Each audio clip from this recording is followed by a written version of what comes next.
برجال مصر المحترمين اللي بيسهروا عشان راحه المجتمع. الله يعزك ويكرمك. دلوقتي هل انت خايف او بتخاف لما بتسمع ناس خبراء اقتصاديين او سياسيين بيقولوا في الاعلام، في الندوات، في لقاءات سياسيه كلام حوالين ثوره الجياع؟ هل انت حاسس مثلا ان قطاع الفلاحين ممكن يقود حركه من هذا النوع؟ طبعا انا بقلق، بس للاسف الشديد عارف ربنا، واحنا حاسين ان قدره الله عز وجل ما هتجوع وعمرها ما تخاف.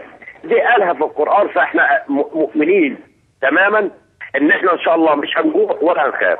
هو مؤشرات اللي هي بيتكلم فيها الاقتصاد في مصر بينذر بحاجات معينه مثل السولر ومشاكله، اللي هي احنا دلوقتي على قدوم ضم محصول القمح. ومن خلال القناه المحترمه بتاعت حضرتك انا بنقول لكل الفلاحين في مصر، بلدكم محتاجه النهارده منكم ان انتوا توردوا كل الاقماح بتاعتكم على اساس الشعب المصري يبقى مطمئن وامن. نمره واحد، السولر مشكله كبيره جدا، ان احنا عندنا موسم حصاد محتاجين كميات سولر كبيره. نمره اثنين، عندنا مشكله اكبر، مشكله المحصول الصيفي، علشان انا بحرث وبجهز ارضي كده، بقول انا مش هنقدر ان انا اوفي طالما ما فيش. ممكن يحصل اجياع في مصر طالما ان ما فيش سولر تكفي لزراعه المحصول الصيفي. نعم. انا بناشد الحكومه وبقول لها احنا على استعداد ان احنا نحط ايدينا في ايدين بعض، نبني مصر بجد مش بكلام.